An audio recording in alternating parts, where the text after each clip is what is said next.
Hello everyone. ह्या व्हिडिओमध्ये आपण मंथली करंट अफेअर्स पाहणार आहोत. मंथली करंट अफेअर्स ऑफ जानेवारी 2024. चालू करूया. फर्स्ट न्यूज आहे आपली स्टॅच्यू ऑफ सोशल जस्टिस. हा स्टॅच्यू ऑफ सोशल जस्टिस जो आहे तो आहे डॉक्टर बाबासाहेब आंबेडकरांचा स्टॅच्यू, जो की टॉलेस्ट स्टॅच्यू आहे त्यांचा एंटायरली इन द वर्ल्ड. आणि ह्याचं इनॉग्रेशन केलेलं आहे विजयवाडा, आंध्र प्रदेश येथे. Inaugurated on 19th of January 2024. आता या जे स्टॅच्यू आहे याचं नाव ज्या स्टॅच्यू ऑफ सोशल जस्टिस दिलेलं आहे, या स्टॅच्यूचे काही फीचर्स आहेत आणि या स्टॅच्यूचे फीचर्स आपण आता बघूया. या स्टॅच्यूची जी हाईट आहे ती आहे 125 फीट आणि ते 81 फीट लाँग अशा प्लॅटफॉर्मवरती हा स्टॅच्यू उभारलेला आहे. आणि हा जो स्टॅच्यू आहे याची लेंथ आहे 125 आणि ह्याची आहे या प्लॅटफॉर्मची 81. हे टोटल मिळून जे होतं ते होतं 206 feets. Acre of land is 18.81 acre and total cost is 404 crore. Statue architect जे आहे ते आहे राम सुतार आणि entirely it is made in India. पुढे जाऊया. सेकंड जे आपलं न्यूज आहे ती आहे Japan moon mission. Japan moon mission is also called as SLIM mission. Japan moon mission successful on 19th जानेवारी. ही जपानचं जे मून मिशन आहे हे पण 19th जानेवारीला सक्सेसफुल झालं होतं. 5th नेशन आहे Japan to land on the moon. स्लिमचा जो फुल फॉर्म आहे मोस्ट प्रोबॅबली हे असे जे क्वेश्चन्स असतात जसं की स्लिम मिशन आहे त्याचं फुल फॉर्म काय होतो, हे असे वन लाईनर क्वेश्चन्स कंबाईनच्या एक्झाममध्ये किंवा राज्यसभेचे प्रिलिम्समध्ये सुद्धा विचारले जाऊ शकतात. सो स्लिमचा अर्थ आहे smart lander for investigating moon. हे जे मिशन लॉन्च केलं गेलं होतं ते होतं 7th of September 2023ला हे लॉन्च केलं गेलं होतं धरतीवरून आणि ते 19 जानेवारी 2024ला सक्सेसफुली मूनच्या सरफेसवर लँड झालं आहे. आणि जपानचं मिशन हे सक्सेसफुल झालं आहे त्यांच्या 4th अटेम्प्टमध्ये. आणि जी लँडिंग साईट आहे जपानची ती आहे सिओली क्रेटर. आणि Shioli crater is the most dark place on the moon. Another place having such dark patches on the moon is called as the Mare Nectaris.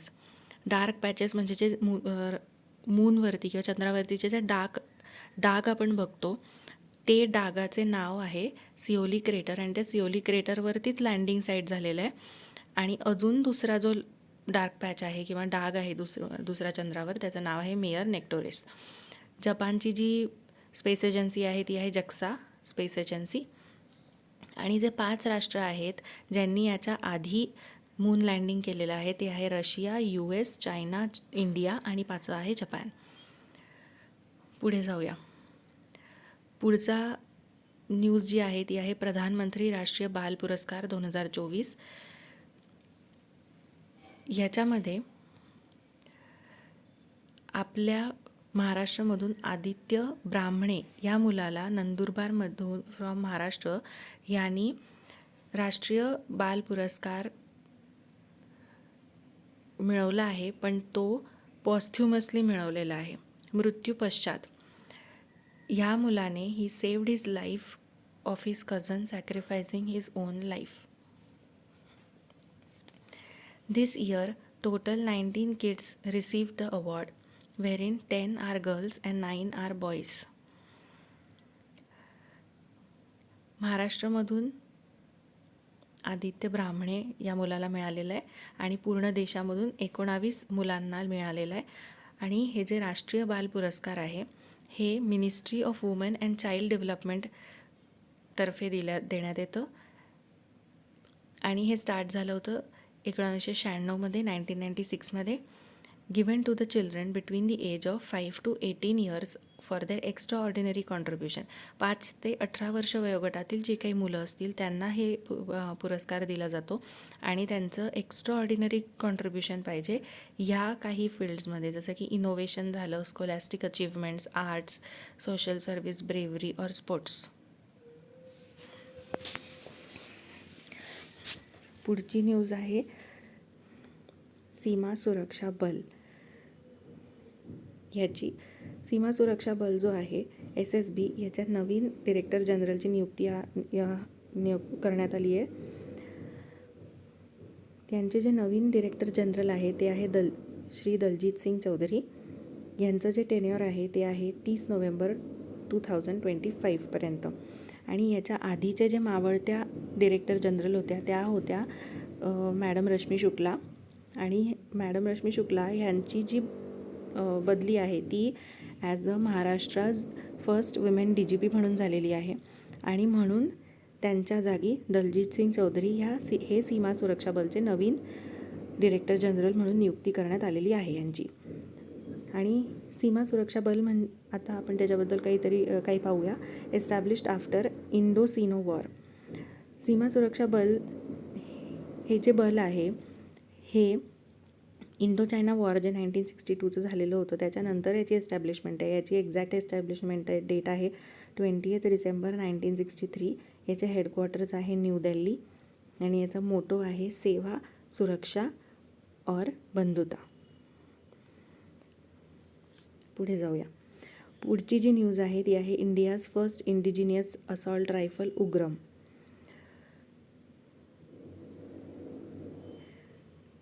Made by ARDE armaments research and development establishment Pune.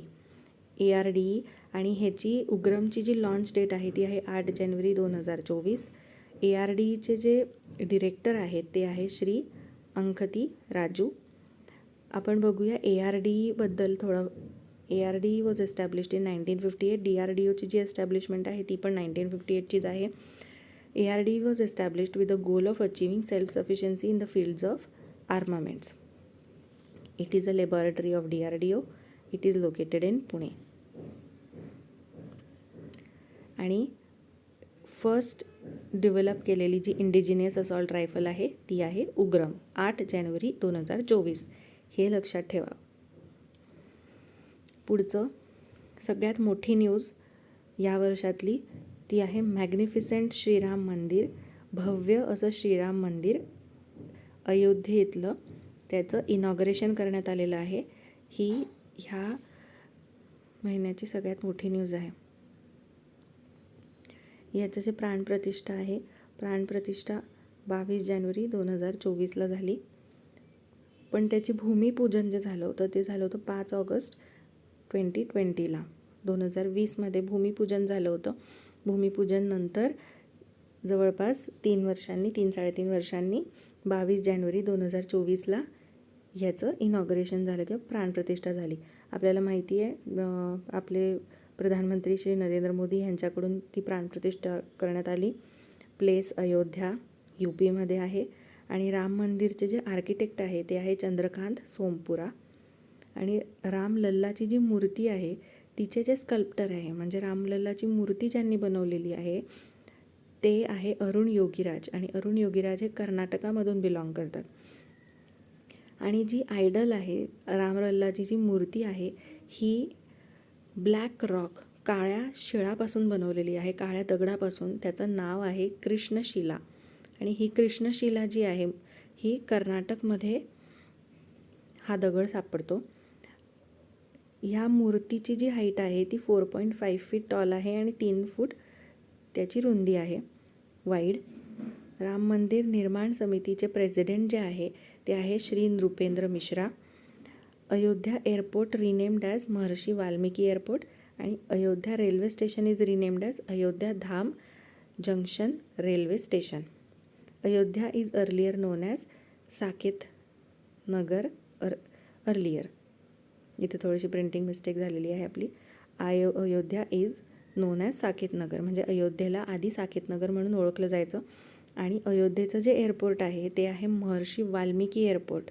आणि अयोध्येचं जे railway station आहे ते Ayodhya Dham junction railway station आहे. ह्या 2 गोष्टी फार important आहे. या 2 गोष्टी लक्षात ठेवा.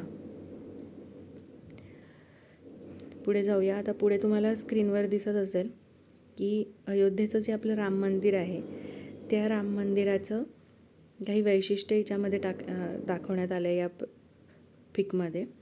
मंदिर आर्किटेक्चरचं जे स्टाईल आहे ते नगर शैलीमध्ये बांधण्यात आलं आहे. कन्स्ट्रक्शन कंपनी L&T आहे. कन्स्ट्रक्शन ॲडवायझरी कंपनी जी आहे ती TCS आहे. किती दिवसांमध्ये बनलं आहे? 3 वर्ष.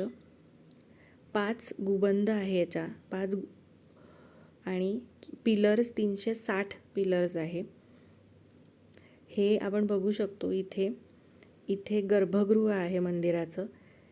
हे कुदू मंडप आहे, नृत्य मंडप आहे, रंगमंडप आहे आणि हे सगळ्यात वरती जे आहे हे शिखर आहे.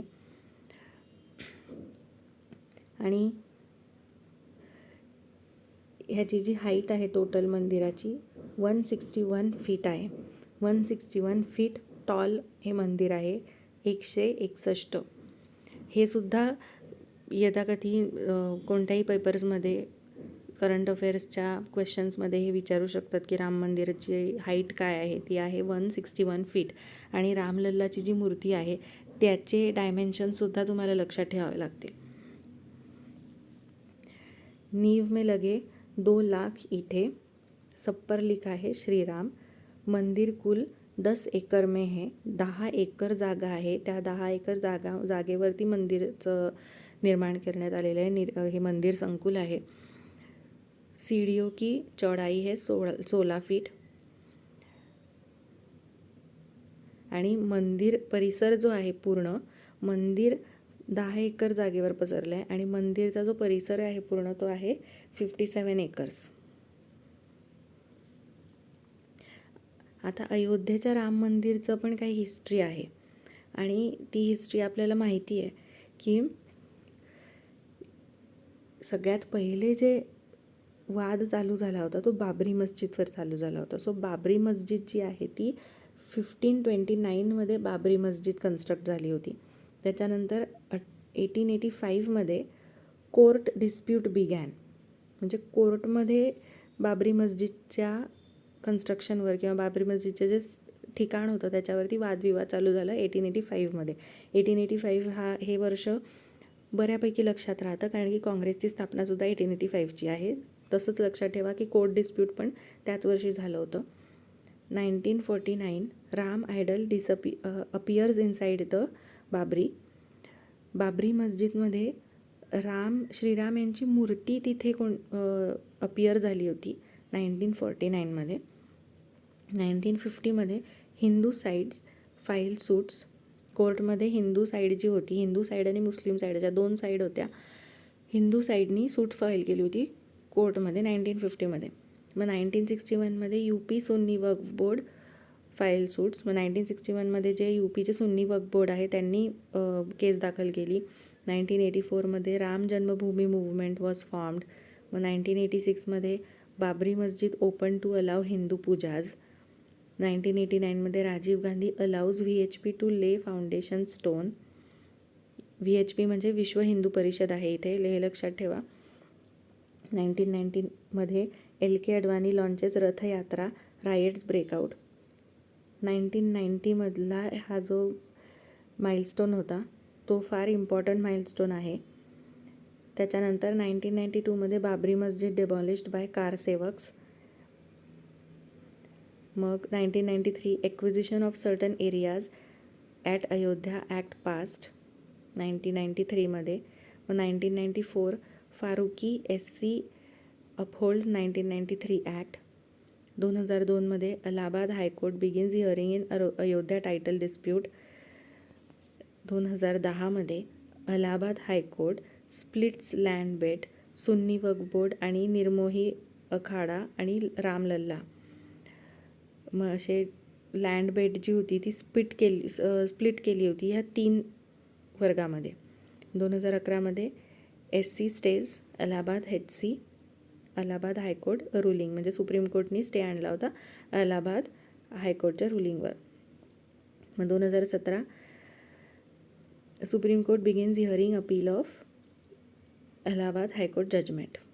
आणि त्याच्यानंतरचा इतिहास आपल्याला माहिती आहे की 2019मध्ये जेव्हा सुप्रीम कोर्टाने आपला जो निर्णय आहे तो सुनावला होता आणि राम मंदिर त्या जागेवरच बनेल हे 2019च्या नोव्हेंबरमध्ये हा जो निर्णय सुप्रीम कोर्टाने दिला. त्याच्यानंतर 2020मध्ये राम मंदिराचा पाया रचला गेला आणि 5 ऑगस्ट 2020मध्ये राम मंदिराचे जी मंदिर आहे त्याची पायाभरणी किंवा मग त्याचं भूमिपूजन करण्यात आलं होतं आणि 22 जानेवारीला राम मंदिरचं इनॉग्रेशन करण्यात आलं. पुढे जाऊया. 81st golden globe award 2024 place USA started in 1944. आता 80 वर्ष झालेत आणि मॅक्झिमम अवॉर्ड्स जे मिळाले यावर्षी गोल्डन ग्लोब ते मिळाले ओपनहायमर या सिनेमासाठी. ह्याला best film, best director, best actor, best music, best supporting actor हे सगळे जे अवॉर्ड्स आहेत ते ओपनहायमरनीच मिळवलेले आहे. आता ह्या टेबलमध्ये तुम्हाला एकदम व्यवस्थित जे अवॉर्ड्स मिळालेले आहेत ते तुम्हाला छान बघता येईल. बेस्ट फिल्मसाठी इथे एक मिस्टेक झालेली आहे, ही आहे बेस्ट फिल्म. जी बेस्ट फिल्म आहे ती आहे Oppenheimer. Best actor Cillian Murphy ओपनहायमरसाठीच. बेस्ट ॲक्ट्रेस आहे Lily Gladstone killers of the flower moon या सिनेमासाठी. Lily Gladstone is the best actress. Best director is Christopher Nolan Oppenheimer. Best animation film the boy and the heron. Best animation film the boy and the heron. Best comedy film poor things. Television comedy series the bear. Television drama series succession. हा असा table आहे बरोबर.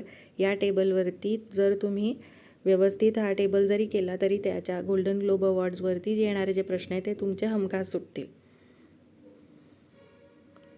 पुढचा प्रश्न. Vibrant Gujarat 2024 summit हे 10 ते 12 जानेवारी 2024मध्ये झालेलं होतं. ही या व्हायब्रंट गुजरात समिटची ही 10वी आवृत्ती आहे किंवा 10th एडिशन आहे. तुम्ही इथे बघू शकता साईडला व्हायब्रंट गुजरातचा लोगो दिलेला आहे. इथे आहे गेटवे टू द फ्युचर. ह्याचा जो मोटो किंवा मग ब्रीदवाक्य जे आहे ते आहे gateway to the future 10th global summit. Vibrant Gujarat हे started in 2003 and held every 2 years.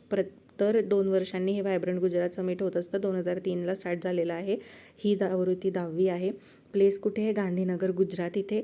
Chief guest कोण होतं? Sheikh Mohamed bin Zayed Al Nahyan हे UAEचे प्रेसिडेंट आहेत. Inaugurated by PM Narendra Modi. आणि मेन एम जो होता या समिटचा तो होता to bring together global leaders, policy makers and the industry experts to discuss and explore opportunities for sustainable development, economic growth आणि इंटरनॅशनल कोऑपरेशन.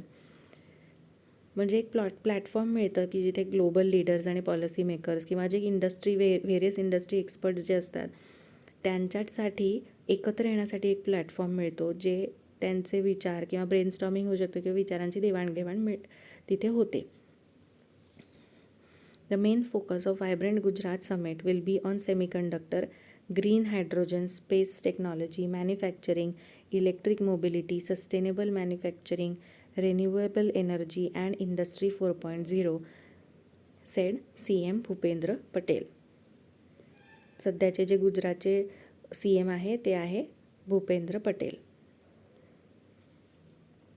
पुढचा न्यूज आहे इंडियाज लॉंगेस्ट सी ब्रिज समुद्र सेतू तो आहे अटल सेतू.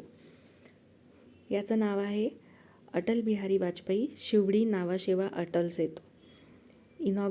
इनॉग्रेशन झालेलं आहे 12 जानेवारी 2024ला. आपले जे प्राईम मिनिस्टर आहे श्री नरेंद्र मोदी यांनी या अटल सेतूचं इनॉग्रेशन केलेलं आहे. कन्स्ट्रक्शन जे स्टार्ट झालं होतं 24 डिसेंबर 2016ला आणि हा जो अटल सेतू आहे तो मुंबई आणि नवी मुंबई यांना जोडण्याचं खूप महत्त्वपूर्ण कार्य करतो. टोटल लेंथ जे आहे ते आहे 21.80 किलोमीटर्स. 6 लेन्सचा हा अटल सेतू असणार आहे आणि याची जी विड्थ आहे ती आहे 27 मीटर. हाईट जी आहे ती आहे 25 मीटर. आणि हा भारतातला सगळ्यात लॉंगेस्ट सी ब्रिज आहे किंवा समुद्र सेतू आहे, लांब, आणि जगातला 12व्या क्रमांकाचा लॉंगेस्ट सी ब्रिज आहे. अटल सेतू 12 जानेवारी 2024. त्याचे डायमेन्शन्स तुम्हाला लक्षात ठेवावे लागतील. लेंथ आहे 21 किलोमीटर. 6 लेन्सचा तो हायवे आहे, ब्रिज आहे. आता हिच्यामध्ये तुम्ही बघू शकता की Atal Setu, India's longest bridge, also called Mumbai trans harbour link bridge, inaugurated on January 12 by PM Modi. तुम्हाला असंही देऊ शकतात की मुंबई ट्रान्स हार्बर लिंक म्हणजे काय, तेच आहे अटल सेतू. सो त्याचं जे दुसरं नाव आहे तेही तुम्हाला लक्षात ठेवावं लागणार आहे. लेंथ 21.8 किलोमीटर आपण पाहिलं. 6 लेन्स आहे. कनेक्टिव्हिटी आहे, connect south Mumbai and Navi Mumbai. Reduces, किती तासांची जर्नी रिड्यूस करतो, हो reduces 2 hour journey to just 15 to 20 minutes. म्हणजे ज्या जर्नीला पहिले मुंबईपासून नवी मुंबईपर्यंत जाण्यासाठी 2 तास लागायचे, त्या जर्नीलाच आत्ता या अटल सेतूमुळे 15 ते 20 मिनटंच लागणार आहेत हार्डली. बिल्डिंग कॉस्ट जी आहे ती आहे 17,840 कोटी. फाउंडेशन स्टोन आपण पाहिले डिसेंबर 2016मध्ये. मॅक्झिमम स्पीड जी असणार आहे या लेनवरची ती असणार आहे 100 km/h. Restricted vehicles, motorcycle, auto rickshaw आणि ट्रॅक्टर हे रेस्ट्रिक्टेड व्हेकल्स आहे तिथे, म्हणजे मोटरसायकल चालणार नाही. हे एक लक्षात ठेवा की हाँगकाँगमधला जो जुहाई मकाऊ ब्रिज आहे चायनामध्ये, तो लॉंगेस्ट सी ब्रिज आहे. तो 55 किलोमीटरचा आहे. हा 21 किलोमीटरचा आहे. 12वा लॉंगेस्ट आहे वर्ल्डमध्ये.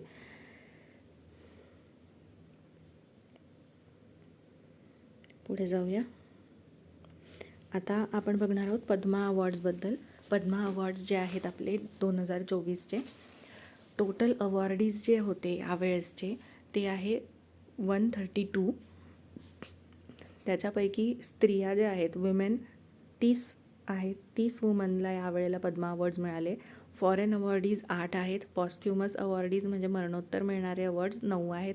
पद्मभूषण 5, पद्मविभूषण 17 आणि पद्मश्री 110.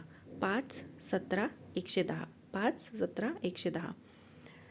आणि पद्मविभूषणची जी लिस्ट आहे ती आहे Shrimati Vyjayanthimala, actress, arts, she hells from state Tamil Nadu. Shri Konidela Chiranjeevi, हे पण आर्ट्स आहे, ॲक्टर आहेत पहिले 2, ते पण आंध्र प्रदेशचे आहेत. Shri M Venkaiah Naidu, public affairs from Andhra Pradesh. Shri Bindeshwar Pathak, posthumous, यांना मरणोत्तर मिळालेले आहे Padma Vibhushan for their contribution in the area of social service, from Bihar.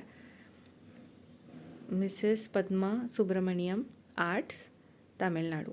ही 5 नावं तुम्हाला पाठच पाहिजे. श्री वैजयंतीमाला, कोनिडेला चिरंजीवी, व्यंकय्या नायडू, बिंदेश्वर पाठक, पद्मा सुब्रमण्यम. आणि त्यांचे जे एरिया आहे आणि करस्पॉन्डिंग त्यांचे स्टेट्स, हा पूर्णचा पूर्ण टेबल तुम्हाला तोंडपाठ पाहिजे. पुढे जाऊया. पद्मभूषण 2024 फ्रॉम महाराष्ट्र. आता पद्मभूषणची लिस्ट 17 लोक आहेत. त्यातली आपल्या कामाची फक्त महाराष्ट्र स्टेटमधलीच आहेत. सो बघूया. Shri Hormusji N Cama, literature and education journalism. Shri Ram Naik, public affairs. Shri Ashwin Balchand Mehta, medicine. Shri Dattatray Ambadas Mayalu, alias. Rajdatt, त्यांना राजदत्त म्हणूनही ओळखलं जातं, ते आर्टमध्ये. Shri Pyarelal Sharma, art. Shri Kundan Vyas, literature and education journalism. ही 6 व्यक्ती जी आहेत, हे 6 व्यक्ती महाराष्ट्रामधून पद्मभूषण 2024चे रेसिपियंट्स आहेत. ही नावंसुद्धा तुम्हाला तोंडपाठ पाहिजे, कारण की आयोग कन्फ्युजनही करू शकतं. एखादं नाव देऊ शकतं, त्यांना विचारू शकतं यांना पद्मभूषण मिळालं आहे किंवा पद्मश्री मिळालं आहे किंवा विभूषण मिळालं आहे. सो करस्पॉन्डिंग रेसिपियंट आणि त्यांचे अवॉर्ड्स, त्यांचे एरिया, त्यांचा स्टेट, हे सगळं प्रॉपरली लक्षात ठेवायची खूप इम्पॉर्टंट आहे. आता Padma Shri awardees from Maharashtra. Padma Shri awardees जे आहे 110 टोटल आहे, तिच्यामध्ये 6 जे आहेत ते महाराष्ट्र राज्यामधून आहेत.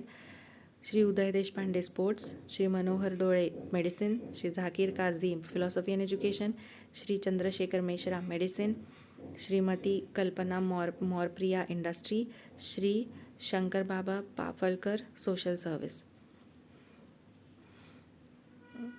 हे लक्षात ठेवण्यासाठी हे 3 टेबल्स तुम्हाला दिलेले डिरेक्टली. ह्या 3 टेबल्स जरी तुम्ही लक्षात ठेवली आणि त्यांची नावं, त्यांची एरिया हे लक्षात ठेवलं तर तुमचे सगळे प्रश्न पद्म अवॉर्ड्सवरचे सुटतील. पुढे जाऊया. स्वच्छता सर्वेक्षण पुरस्कार 2024चे. The president of India Shrimati Draupadi Murmu presented Swachh Sarvekshan awards at a function organized by the Ministry of Housing and Urban Affairs in New Delhi, January 11, 2024. ही जे स्वच्छता सर्वेक्षण पुरस्कार आहे, हे स्वच्छता सर्वेक्षण पुरस्कार 11 जानेवारी 2024ला श्रीमती द्रौपदी मुर्मू आपले जे महामहिम प्रेसिडेंट ऑफ इंडिया आहे त्यांच्याकडून हे वितरित करण्यात आलेले होते. आपल्या महाराष्ट्रामधले Navi Mumbai, Pune, Pimpri Chinchwad, Saswad, Lonavala cities received national awards.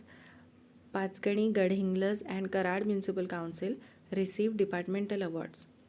लक्षात ठेवा, पाचगणी, गडहिंग्लज आणि कराडचे म्युन्सिपल काउन्सिल्स म्हणजे नगरपालिका जी आहे, पाचगणी, गडहिंग्लज आणि कराड नगरपालिका यांना डिपार्टमेंटल विभागीय पुरस्कार मिळालेले.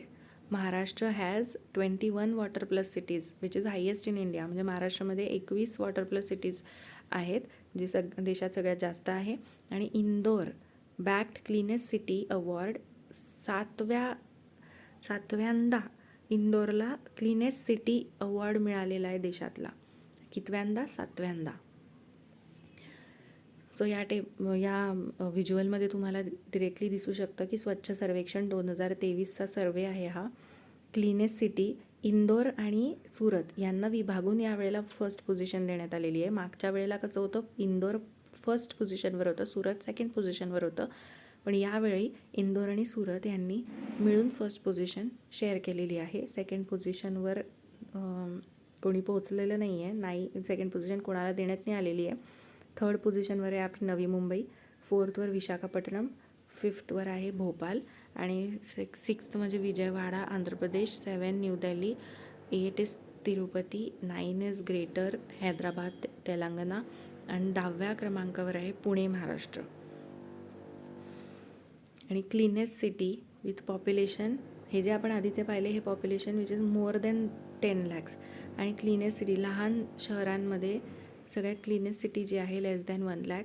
सगळ्यात पहिले आहे Saswad Maharashtra, second Patan Gujarat, third Lonavala Maharashtra, fourth Karad Maharashtra, fifth Panchgani Maharashtra. आणि जे स्टेट रँकिंग आहे, states with more than 100 urban local bodies म्हणजे जे मोठे स्टेट्स आहेत त्या स्टेट्सपैकी सगळ्यात पहिली रँक जी आहे टॉप 5 ती आहे आपल्या महाराष्ट्राची. सेकंड आहे Madhya Pradesh, third Chhattisgarh, fourth Odisha and fifth Telangana. आणि बॉटमचे 5 जे आहेत ते आहेत खालून अरुणाचल प्रदेश सगळ्यात लास्ट बॉटमला, त्याच्या मग मिझोराम त्याच्यावरती आणि राजस्थान सगळ्यात बॉटमला. लक्षात ठेवा अरुणाचल प्रदेश. आणि द मोस्ट इम्प्रूव्ड, ज्यांनी सगळ्यात चांगली इम्प्रूव्हमेंट केलेली आहे ते आहे Panaji Goa, fastest moving city with population of over 1 lakh. आपल्याला याच्यामध्ये फक्त महाराष्ट्राचे जे ठिकाणं आहेत ते आपल्याला लक्षात ठेवायचे, जसं की क्लीनेस्ट सिटी म्हणजे सासवड, लोणावळा, कराड, पाचगणी. आणि पुणे जो आहे तो पुणे शहर ते 10व्या क्रमांकावर येतं. हे आपल्याला काही गोष्टी लक्षात ठेवायच्या आहेत. पुढे आकाश NG missile. NG stands for new generation. India conducted a successful flight test of new generation Akash missile from the integrated test range Chandipur, Odisha on 12th of January 2024. 12 जानेवारीला ह्याचं लॉन्च झालं होतं. ह्याची टेस्ट झाली होती, ज्याची इंटिग्रेटेड टेस्ट रेंज आहे Chandipur ओडिसामध्ये.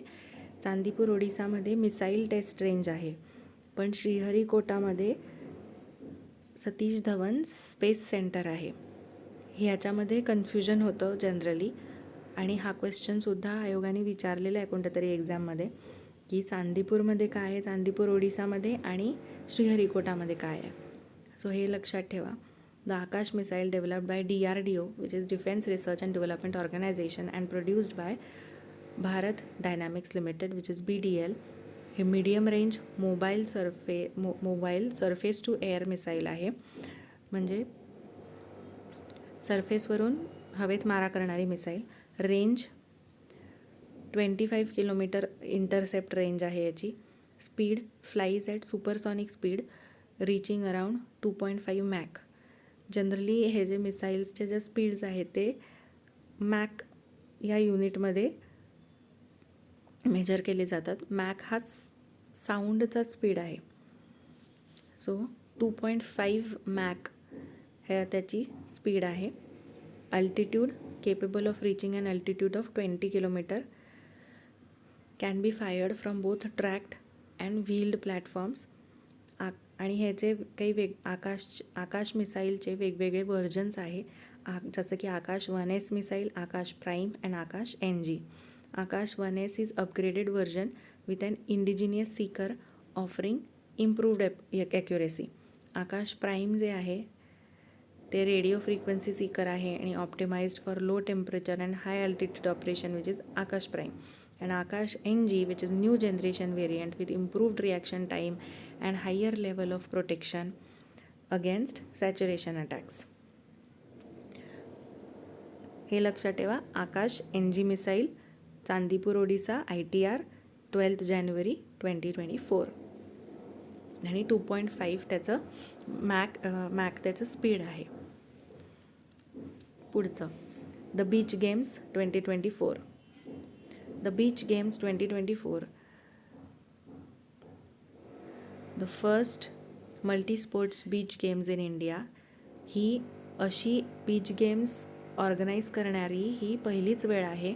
Multi sports beach games organised at the pristine blue flag certified Ghoghla bridge in Diu. हे जे ब्लू फ्लॅग टॅग जो मिळालेला आहे, हे जनरली जे बीचेस असतात त्यांना मिळतात, आणि ब्लू फ्लॅग टॅग मिळवणारे इंडियामध्ये 12 असे बीचेस आहेत. सो त्यातला एक बीच म्हणजे घोगला बीच इन दीव. हे जे बीच गेम्स झालेले होते 2024ची पहिली आवृत्ती झाली होती, ती झाली होती 4 ते 11 जानेवारी 2024मध्ये. जे सगळे प्लेयर्स आहेत ते 21 वर्षाच्या बिलो होते, 21 वर्षाच्या आतले प्लेयर्स होते. मध्य प्रदेशनी 18 मेडल्स जिंकली आहेत. हिच्यामध्ये 7 गोल्ड. महाराष्ट्र दुसऱ्या क्रमांकावर आहे, त्यांनी 14 मेडल्स जिंकून 3 त्यामध्ये गोल्ड मेडल्स आहेत. तामिळनाडू, उत्तराखंड, दादरा नगर हवेली, दमन दीव 12 मेडल्स इच, आणि आसामनी 8 मेडल्स जिंकून 5 गोल्ड मेडल जिंकली आहेत. सो महाराष्ट्राचं लक्षात ठेवा. आणि पहिलं जे होतं ते टॅलीमध्ये पहिलं आहे मध्य प्रदेश विथ 18 मेडल्स, आणि महाराष्ट्र सेकंड विथ 14 मेडल्स. पुढची न्यूज आहे ज्ञानोबा तुकाराम अवॉर्ड 2023. तुम्ही इथे बघू शकता की हे महाराष्ट्र शासनाचं सांस्कृतिक कार्य संचालन यांनी आयोजित केलेला हा पुरस्कार आहे, ज्ञानोबा तुकाराम पुरस्कार. कोणी आयोजित केलेला आहे हा प्रश्नसुद्धा, हा सिम्पल प्रश्नसुद्धा आयोग विचारू शकतं. आणि आयोगाने मागेसुद्धा 2021च्या प्रिलिम्सला असं विचारलेलं आहे की साहित्य अकॅडमी पुरस्कार कोणी प्रदान केलेला आहे, किंवा हे आयोजन कोण करतं, ह्या अशा गोष्टी आयोग सतत विचारतच असतं. आधीही विचारलेले, पुढेही विचारलं जाऊ शकतं. So given by Maharashtra state government. तर महाराष्ट्र स्टेट गव्हर्नमेंटचं कोणत्या संचालनालयाकडून हे आयोजित करण्यात जातं, तर सांस्कृतिक कार्य. Started in 2018. 2018पासून हे अवॉर्ड्स देण्याला सुरुवात केली होती. फर्स्ट अवॉर्ड RC ढेरे यांना मिळालेला आहे. 5 जे अवॉर्डचं स्वरूप आहे किंवा पुरस्काराचं स्वरूप आहे ते 5 लाख रुपये आहे. आणि यावर्षीचा जो अवॉर्ड दिला गेलेला आहे तो आहे श्री नारायण जाधव यांना. श्री नारायण जाधव यांना यावर्षीचा ज्ञानोबा तुकाराम पुरस्कार प्राप्त झालेला आहे. पुढे जाऊया. Davos Summit. Davos Summit, the annual meeting of the World Economic Forum, took place in Davos from January 16 until January 20, 2024 लिहायचं होतं, पण इथे 2023 लिहिलं गेलेलं आहे. 16 जानेवारी ते 20 जानेवारी 2024ला हे समिट झालेलं आहे. इथे 2024 लिहा. The WEF, World Economic Forum, is a Swiss non-profit foundation established in 1971 based in Geneva, Switzerland. Geneva स्वित्झर्लंडला आहे वर्ल्ड इकॉनॉमिक फोरम. 1971ची फाउंडेशन आहे आणि वर्ल्ड इकॉनॉमिक फोरमचे काही मेजर रिपोर्ट्स पब्लिश करतात इकॉनॉमिक फोरम. हे आहे energy transition index, global competitiveness report, global IT report, global gender gap report, global risk report, global travel and tourism report. Every year, this summit is organized in Davos except in 2022 when it was organized in New York. 2002ला 9/11चा जो हल्ला झाला होता त्याच्यानंतर हा जो summit होती ती न्यूयॉर्कमध्ये 2002ला फक्त एकदाच ही न्यूयॉर्कमध्ये झाली होती. ते सोडलं तर प्रत्येक वेळेस ती दावोसमध्येच होते. यावर्षी आपले जे महाराष्ट्राचे जे मुख्यमंत्री आहे CM श्री एकनाथजी शिंदे आणि minister of industry Shri Uday Samant हे या समिटला उपस्थिती होती यांची. पुढे जाऊया. आदित्य L1ची न्यूज आहे. Hello orbit insertion of its solar observatory spacecraft Aditya L1 was accomplished at 1600 hours on January 6, 2024. 1600 hours म्हणजे दुपारचे 4 वाजता आपल्या आदित्य L1 जे आहे ते L1 या लॅग्रेंज पॉईंट किंवा हॅलो ऑर्बिटमध्ये त्याचं इन्सर्शन झालं होतं. The orbit of Aditya L1 spacecraft is a periodic halo orbit which is located roughly 1.5 million kilometers from Earth on the continuously moving Sun-Earth line with an orbital period of about 177.86 Earth days. हे जे L1 point Lagrange point असलेल्या जे hello orbit आहे त्या hello orbit पॉईंटमध्ये Aditya L1चं insertion झालं आहे आणि आता ते त्या हॅलो ऑर्बिटमध्ये सतत फिरत राहणार आहे. आणि तो जो ऑर्बिट आहे तो 1.5 मिलियन किलोमीटर्स दूर आहे अर्थपेक्षा. This halo orbit is a periodic 3-dimensional orbit at L1 involving sun, earth and a spacecraft. This specific halo orbit is selected to ensure a mission life time of 5 years. हे पण लक्षात ठेवा की मिशनची जी life time आहे मिशनचं ते 5 वर्ष आहे. minimizing station keeping maneuvers and thus fuel consumption and ensuring a continuous unobstructed view of sun. या हॅलो ऑर्बिटमध्ये इन्सर्शन होण्याचं जे प्रमुख कारण आहे किंवा करण्याचं जे प्रमुख कारण आहे ते आहे फ्यूल कन्झम्पशनची ऑप्टिमायझेशन. फ्यूल कन्झम्पशन कमीत कमी होतं आणि कंटिन्युअस अनऑब्स्ट्रक्टेड व्ह्यू मिळतो सनचा. The Aditya L1 mission is an Indian solar observatory at Lagrange point L1. L1 is Lagrange for observing and understanding the chromospheric and coronal dynamics of the sun in a continuous manner. सनवरती असलेले जे सनचा जो भाग आहे outer भाग corona ज्याला म्हणतो त्याचं अभ्यास करण्यासाठी किंवा त्याचं ऑब्झर्वेशन करण्यासाठी आदित्य L1 मिशन हे लॉन्च केलं गेलेलं आहे. आणि Aditya L1 spacecraft was launched by PSLV C57 on September 2, 2023 from SDSC which is Satish Dhawan space centre Sriharikota, Andhra Pradesh into an elliptical parking orbit. ही जी शेवटची लाईन आहे ही खूप खूप इम्पॉर्टंट लाईन आहे. ही लक्षात ठेवा. PSLV C57, launching date September 2, launching station आपल्याला माहिती आहे SDSC Satish Dhawan space centre आणि इन्सर्शन जे झालेलं आहे त्या ऑर्बिटमध्ये ते आहे January 6, 2024ला. पुढे जाऊया. आदित्य L1वरती काही त्या सॅटेलाईटवरती काही पेलोड्स आहेत, ते पेलोड्सबद्दलही जनरली विचारलं जाऊ शकतं. प्रिलिम्सला विचारण्याची शक्यता कमी आहे. मेन्सला, राज्यसेवा मेन्सला हे विचारण्याची शक्यता जास्ती आहे. पण यू नेवर नो, प्रिलिम्सला सुद्धा काही एक बाउन्सर आयोग विचारू शकतो. सो ह्या व्हिज्युअल इमेजमध्ये तुम्हाला हे सगळं दिसू शकतं की मेजर मॅग्नेटिक फील्ड हा पेलोड आहे. पापा नावाचा पेलोड आहे. ॲस्पेक्स हेलिऑस जो की हार्ड एक्सरे स्पेक्ट्रोमीटर आहे. मग सोलेक्स आहे, सॉफ्ट एक्सरे स्पेक्ट्रोमीटर. मग सूट आहे, मग व्हेल्क आहे. हे जे सगळे पेलोड आहे, त्या पेलोडची नावं, त्या पेलोडचं कार्य, त्या पेलोडला कोणी डेव्हलप केलं आहे त्याची नावंसुद्धा, त्या लॅबॉरेटरीजची किंवा त्या सेंटरची नावंसुद्धा कॉमामधून नंतर शेवटी तुम्हाला दिलेली आहे. आणि हे व्हिज्युअल सेल्फ एक्सप्लेनेटरी आहे. तुम्ही हे व्हिज्युअल व्यवस्थित स्टडी करू शकता. पुढे जाऊया. पुढची न्यूज आहे शेख हसीना. ह्या बांगलादेशच्या प्राईम मिनिस्टर म्हणून पुनर्नियुक्ती यांची करण्यात आली आहे. Sheikh Hasina sworn in as the PM of Bangladesh. She became the PM 5th time. 5व्यांदा या शेख हसीना मॅडम ज्या आहे त्या बांगलादेशच्या PM म्हणून नियुक्त झालेल्या आहे. She belongs to Awami League party. She is the daughter of Sheikh Mujibur Rahman who was also known as the founder of Bangladesh. पुढची न्यूज, नॅशनल यूथ फेस्टिवल 2024. तुम्हाला माहीत असेल की जी नॅशनल यूथ फेस्टिवल आहे किंवा युवा महोत्सव आहे, राष्ट्रीय युवा महोत्सव, ते दरवर्षी जानेवारी महिन्यात कंडक्ट केला जातो. आणि जानेवारी 12 जानेवारी जे आहे ते नॅशनल यूथ डे आहे आपला, कारण की त्या दिवशी स्वामी विवेकानंद यांचा वाढदिवस असतो. The National Youth Festival 2024 is a major activity under the program of National Youth Festival and took place from January 12 to January 16, 2024 at Nashik, Maharashtra.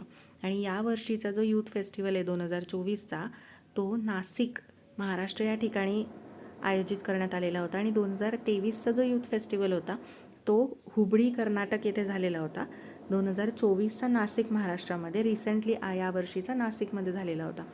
The festival will be organized by Union Ministry of Youth Affairs and Sports in collaboration with Prime Minister Narendra Modi. तुम्ही इथे बघू शकता या visual इमेजमध्ये विकसित युवा विकसित भारत हे याचं ब्रीदवाक्य आहे. Swami Vivekananda birthday on January 12 मी तुम्हाला आधी सांगितलं त्याप्रमाणे is always celebrated as national youth day and the week commencing from that day is known as national youth weak.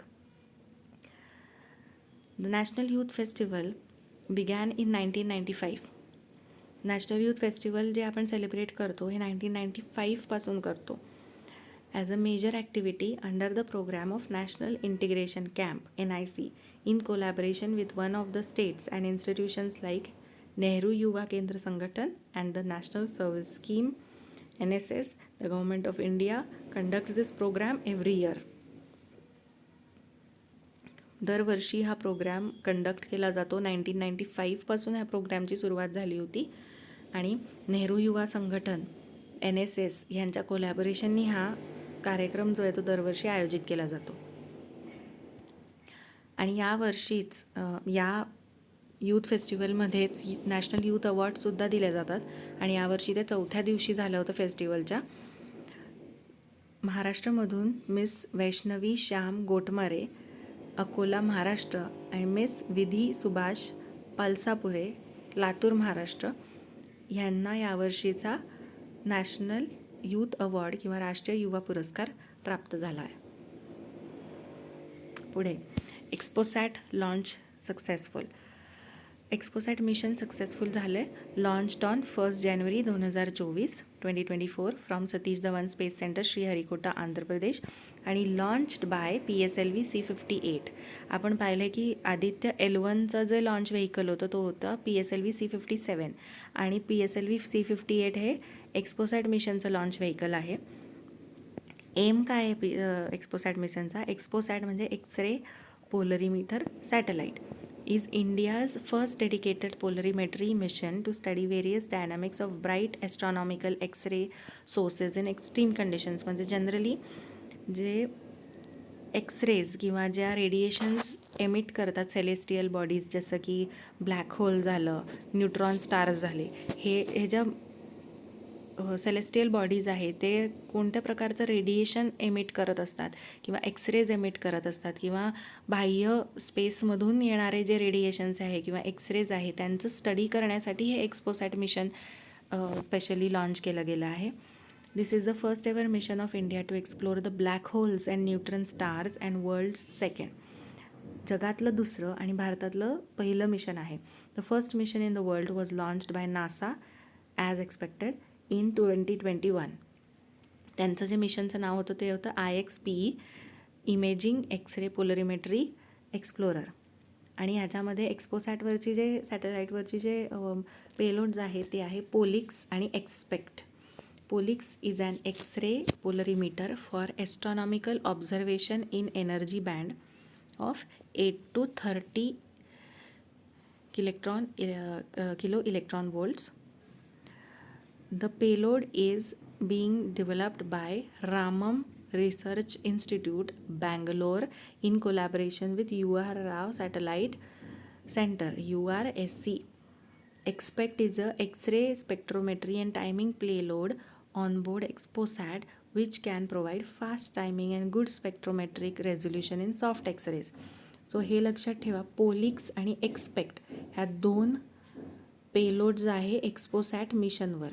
एक्सपोसॅट mission 1 January, launching vehicle PSLV C58 आणि 2 पेलोड्स. आणि जगातला दुसरा, भारतातला पहिला. पुढे जाऊया. वर्ल्ड मराठी कॉन्फरन्स, विश्व मराठी संमेलन 2024. विश्व मराठी संमेलन 2024 हे झालं होतं 27 ते 29 जानेवारी 2024ला आणि 27 to 29 जानेवारी. आणि ही होती दुसरी आवृत्ती किंवा सेकंड एडिशनचे हे संमेलन होतं.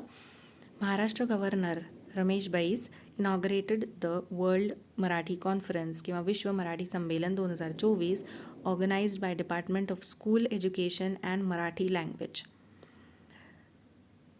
आणि त्याचं जे व्हेन्यू होतं ते सिडको एक्झिबिशन सेंटर नवी मुंबई येथे ही कॉन्फरन्स आयोजित करण्यात आली होती किंवा ही संमेलन आयोजित करण्यात आलं होतं. यावेळेला school education and Marathi language minister जे आहे दीपक केसरकर ह्यांची यावेळेला उपस्थिती होती. त्याच्या पुढे MLA Manda Mhatre, proposed chairman of Akhil Bharatiya Marathi Sahitya Sammelan Ravindra Shobhane, president of Akhil Bharatiya Marathi Sahitya Mahamandal Usha Tambe, doctor Sadanand More, Raja Dixit, Laxmikant Deshmukh, Sandeep Dixit, additional chief secretary Manisha Mhaiskar and Marathi language lovers were present at this 3-day conference. किती दिवसाची कॉन्फरन्स होती? 3 दिवसाची कॉन्फरन्स होती. विश्व मराठी संमेलन 3 दिवसाची कॉन्फरन्स. पुढे जाऊया. BCCI awards 2024. नॅचरली BCCI देते. हे जे अवॉर्ड्स आहे ऑलमोस्ट 4 वर्षानंतर हे अवॉर्ड्स दिले गेले. आणि CK नायडू लाईफटाईम अवॉर्ड जे मिळालं आहे ते मिळालं आहे श्री रवी शास्त्री यांना आणि दुसरं फारुख इंजिनियर्स यांना. बेस्ट क्रिकेटर अवॉर्ड 2023 जे मिळालं आहे ते मेल सेक्शनमध्ये ते मिळाले शुभमन गिल यांना आणि फिमेल सेक्शनमध्ये दीप्ती मिश्रा यांना. पुढे जाऊया. आता BCCIचं झालं इंडियासाठी. आता ICCI इंटरनॅशनल क्रिकेटसाठी ICC अवॉर्ड्स जे आहे ते 2023 सालचे. द ICC awards is an international cricket award presented annually by sports governing body ICC. The first awarding ceremony was held on 7th September 2004 in London. लंडनमध्ये सगळ्यात पहिले 2004मध्ये हे अवॉर्ड्स दिले गेलेले होते. यावर्षीचं ICC men's cricketer of the year award Australian skipper Pat Cummins यांना मिळालेलं आहे. या अवॉर्डचं पूर्ण नाव आहे sir Garfield Sobers trophy for ICC men's cricketer of the year 2023. हे मिळालं आहे पॅट कमिन्स यांना. पुढचं आहे ICC men's ODI cricketer of the year. ODI cricketer of the year Virat Kohli यांना मिळालेला आहे. Test cricketer of the year Usman Khawaja यांना मिळालेला आहे. आणि जी ICC women's cricketer of the year जी आहे त्या आहेत नॅट स्कीवर ब्रंट. या इंग्लंडच्या ऑलराऊंडर आहे. यांना दुसऱ्यांदा हा अवॉर्ड मिळतो आहे. So Rachael Heyhoe Flint award for ICC women's cricketer of the year is Nat Sciver Brunt यांना मिळालेलं आहे. सो ही वुमन सेक्शनमध्ये, हे मेन्स सेक्शनमध्ये ICC men's cricketer of the year Pat Cummins, ICC women's cricketer of the year Nat Sciver Brunt. पुढे जाऊया. आता यावर्षीच्या 26 जानेवारी किंवा रिपब्लिक डे 2024चं जे सेरेमनी झाली होती त्या सेरेमनीबद्दल आपण काही पाहूया. India celebrated its 75th republic day on 26 जानेवारी 2024. 75वा गणतंत्र दिवस आपण यावर्षी सेलिब्रेट केलेला आहे. The day is a celebration of constitution and building India as a republic instead of a colony or dominion of any nation. Chief guest of honour जे होते ते होते French president Shri Emmanuel Macron. यावर्षी French contingent यांनीसुद्धा जे आपलं Republic day parade असतं कर्तव्यपथावर जे होतं त्या परेडवरती फ्रेंच कंटिंजंटसुद्धा सामील झाली होती. The French military contingent participated in republic day parade this year. The contingent belonged to the corps of French foreign legion. आणि हे दुसऱ्यांदा असं झालेलं आहे की फ्रेंच आर्म्ड फोर्सेस पण पार्टिसिपेट केलेलं आहे त्यांनी इंडियाच्या ज्या रिपब्लिक डे परेड असते त्याच्यामध्ये. आणि दुसरा मेन फोकस एरिया जो होता तो होता नारी शक्ती.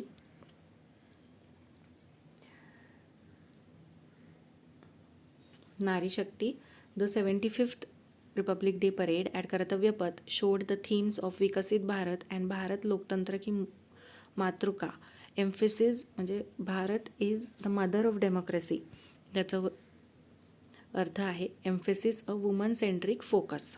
For first time on and all woman tri services contingent participated in the parade.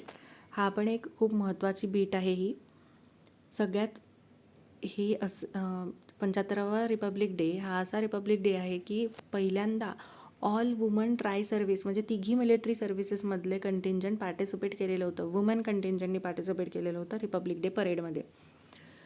त्याच्या पुढचं आहे national cadet corps directorate Maharashtra contingent secures the prime minister's banner at the republic day camp 2024.